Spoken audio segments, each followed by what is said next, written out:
Hello, welcome to the channel. ये third part है हमारे एंटी एपिलेप्टिक सीरीज़ का। इससे पहले हमने एंटी एपिलेप्टिक्स का क्लासिफिकेशन पढ़ा था और फिनाइटोइन के बारे में पढ़ा था। अगर आपने वो वीडियो नहीं देखा है तो उसको देख लेना।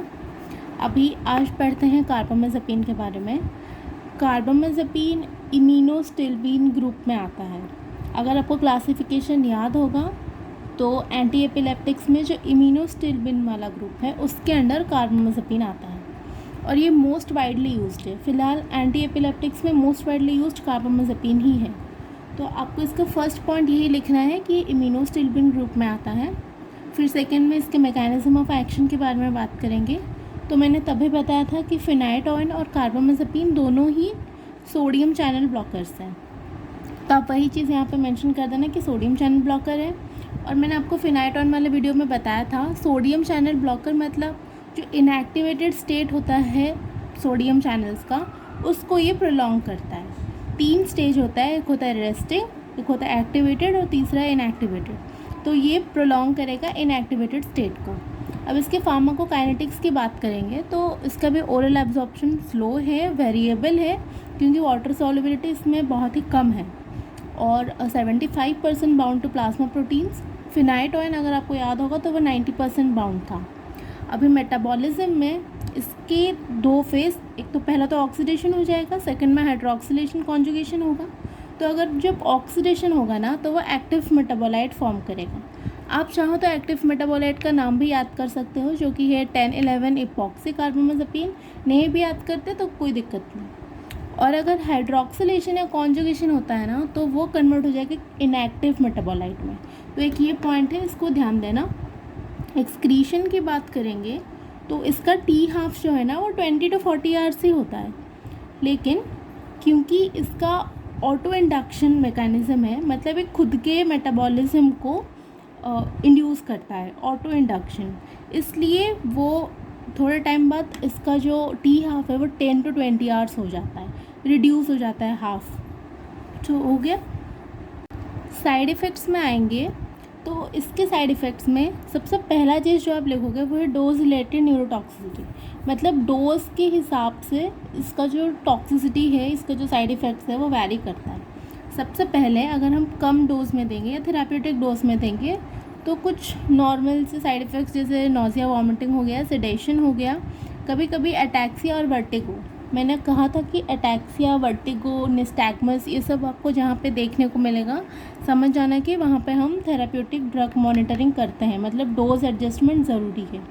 और इसमें तो आप ऑलरेडी देख रहे हो कि डोज रिलेटेड न्यूरोटॉक्सिसिटी करता है, तो इसमें डोज एडजस्टमेंट बहुत इंपॉर्टेंट हो जाता है। तो पहले थेराप्यूटिक डोज में ये होगी उसके साइड इफ़ेक्ट्स।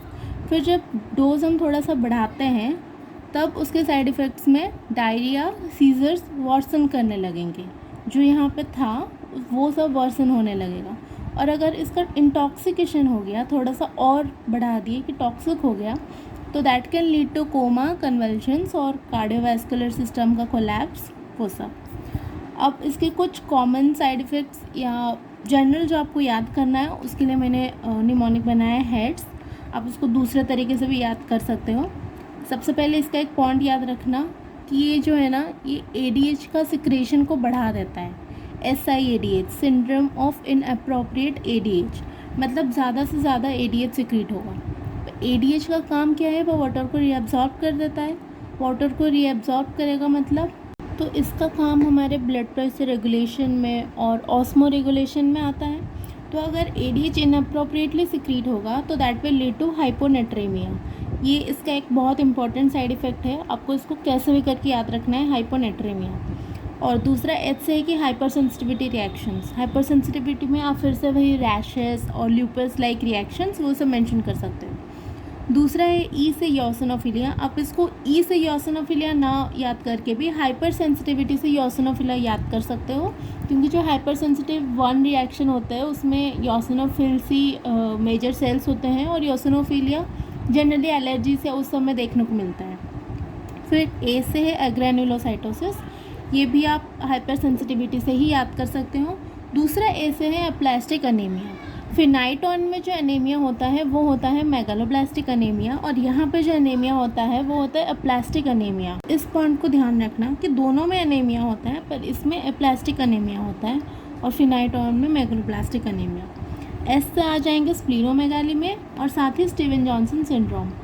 और एक और साइड इफ़ेक्ट है इसका जो कि है हेपाटोटॉक्सिसिटी। आप उसको एज एन ऐसे ही याद कर सकते हो या फिर एच के साथ भी रिलेट करके याद कर सकते हो। और इसके बाद मैंने बताया था कि क्योंकि इसमें अटैक्सिया, वर्टिगो, निस्टैग्मस वो सब होता है, तो इसलिए इसका थेराप्यूटिक डोज मॉनिटरिंग करना बहुत ज़रूरी है। और दूसरा बात इसमें ये जानना है कि कार्बामेज़ेपिन और वैल्प्रोइड जो कैल्शियम को भी ब्लॉक करता है और सोडियम को भी ब्लॉक करता है, इन दोनों को हमको कभी साथ में नहीं देना चाहिए, स्पेशली प्रेगनेंसी में, क्योंकि ये टेराटोजेनिक इफ़ेक्ट जो है ना उसको 2 गुना ज़्यादा कर देता है। मतलब कार्बामेज़ेपिन का भी टेराटोजेनिक इफ़ेक्ट है, पर अगर ये वैल्प्रोइड के साथ मिल गया तो इफ़ेक्ट और ज़्यादा इंक्रीज़ हो जाएगा। ये एक पॉइंट हो गया। साइड इफ़ेक्ट्स में इतना ही लिख सकते हो। फिर यूजेस में आएंगे तो क्योंकि ये सोडियम चैनल ब्लॉकर है तो हम इसको कहाँ यूज़ कर सकते हैं, GTCS में, जनरलाइज टॉनिक-क्लॉनिक सीजर में। साथ ही ये ड्रग ऑफ चॉइस है for partial seizures and trigeminal neuralgia. Trigeminal neuralgia में क्यों? क्योंकि जो फ्रीक्वेंसी होता है, जो फायरिंग होता है न्यूरॉन्स का, उनको डिक्रीज़ कर देता है, इसलिए ड्रग ऑफ चॉइस है पार्शियल सीजर्स। पार्शियल सीजर्स में मैंने बताया था कि सिर्फ सोडियम चैनल से इन्वॉल्व होते हैं, इसलिए वहाँ पे ड्रग ऑफ चॉइस है कार्बामेज़ेपिन। ओके, अब यहाँ पे मैंने मायोक्लोनिक सीजर्स के बारे में कुछ नहीं कहा, क्योंकि मैंने क्लासिफिकेशन वाले वीडियो में बताया था कि मायोक्लोनिक सीजर्स में हम फिनाइटोइन और कार्बामेज़ेपिन नहीं देते हैं क्योंकि वो न्यूरोटॉक्सिसिटी करता है। अच्छा, ये जो है ना ये सिर्फ ट्राइजेमिनल न्यूरल्जिया में ही यूज्ड होता है। कोई दूसरे टाइप का न्यूरोपैथी हो गया जैसे डायबिटिक या फिर ट्रॉमेटिक, तो उसमें इसका कोई खास काम नहीं है। तीसरा इसका एक्शन है कि इसका ना लिथियम जैसा एक्शन भी रहता है। लिथियम को हम यूज़ करते हैं मैनिया या फिर बाइपोलर डिसऑर्डर्स में, वहाँ पे लिथियम एक बहुत इंपॉर्टेंट ड्रग है। तो क्योंकि इसका लिथियम लाइक एक्शन है इसलिए हम इसको भी बाइपोलर या अक्यूट मैनिया में यूज़ कर सकते हैं, पर आपको याद रखना है कि ये ड्रग ऑफ चॉइस किस में है।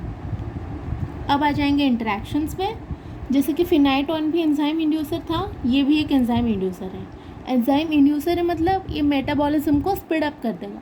अगर मेटाबॉलिज्म स्पीड हो जाएगा तो बॉडी में उस ड्रग का कॉन्सेंट्रेशन गिर जाएगा, वो कम होगा, तो उसका एफिकेसी भी कम हो जाएगा। तो इसलिए ये हैलोपेरिडोल या फिर ओरल कॉन्ट्रासेप्टिव पिल्स हो गया, वैल्प्रोइड हो गया, लैमोट्रिगिन हो गया, इन सब के एफिकेसी को डिक्रीज़ कर देगा। दूसरा चीज़ इंट्रैक्शंस में ये है कि ये फिनोबार्बिटॉन और फिनाइटोइन ना ये इसका मेटाबॉलिज्म को इंड्यूस करता है। मतलब अगर फिनोबार्बिटॉन और फिनाइटोइन हम देते हैं तो वो इसका मेटाबॉलिज्म करा देंगे जल्दी, तो ये बॉडी में इसका कॉन्सेंट्रेशन कम होता जाएगा। अच्छा, फिनोबार्बिटॉन और फिनाइटोइन अगर इसका मेटाबॉलिज्म इंड्यूस कराते हैं तो क्या ड्रग्स है जो इसका मेटाबॉलिज्म इनहिबिट कराते हैं?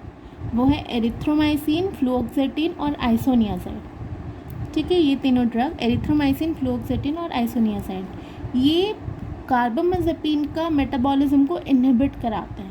मतलब ये टॉक्सिसिटी करा सकते हैं। अगर हम साथ में देंगे इनको तो कार्बामेज़ेपिन का मेटाबॉलिज्म होगा ही नहीं, वो एक्सक्रेट होगा ही नहीं, तो उसका टॉक्सिसिटी हो जाएगा। ये 3 चीज़ें आपको इंटरेक्शंस में याद करना है। कार्बामेज़ेपिन शॉर्ट नोट आता है तो आपको यही सब चीज़ें मेंशन करना है। अब इसके 2 डेरिवेटिव्स के बारे में भी बात कर लेंगे।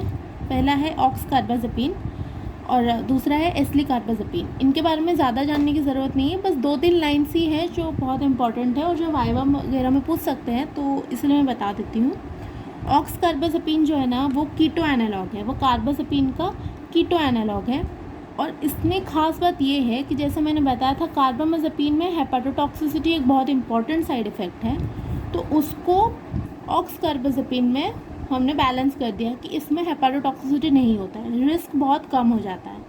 लेकिन यहाँ पे ये जो हाइपोनेट्रेमिया करता था ना वो यहाँ पे इंक्रीज़ हो गया है। हेपाटोटॉक्सिसिटी का रिस्क डिक्रीज़ हो जाता है और हाइपोनेट्रेमिया का रिस्क इंक्रीज़ हो जाता है।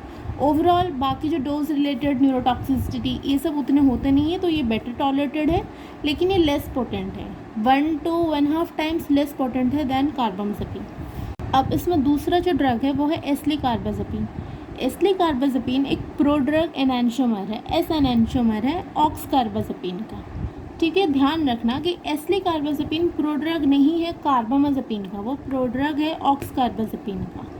और इसको हम कहाँ पे, क्योंकि ये पार्शियल सीजर्स में ड्रग ऑफ चॉइस है, तो इसको भी हम एज एन एडेंट ड्रग या फिर एडजुवेंट की तरह पार्शियल सीजर्स में ही यूज़ करते हैं। इसकी खास बात ये है कि क्योंकि ये बहुत ज़्यादा लॉन्ग एक्टिंग है, तो इसको वंस डेली डोजिंग देते हैं, तो पेशेंट कंप्लायंस इसके लिए बहुत अच्छा हो जाता है, क्योंकि उनको दिन में बस एक ही बार लेना होता है।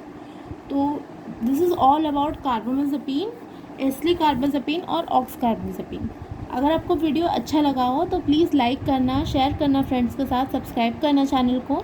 और इसके वीडियो के डिस्क्रिप्शन में मैंने इंस्टाग्राम का आईडी भी दिया है, वहाँ पे आपको ये नोट्स मिल जाएंगे। अगर आप कांटेक्ट करना चाहते हो तो वहाँ पे हमको डीएम कर सकते हो या फिर मेल भी कर सकते हो। Thank you so much for watching.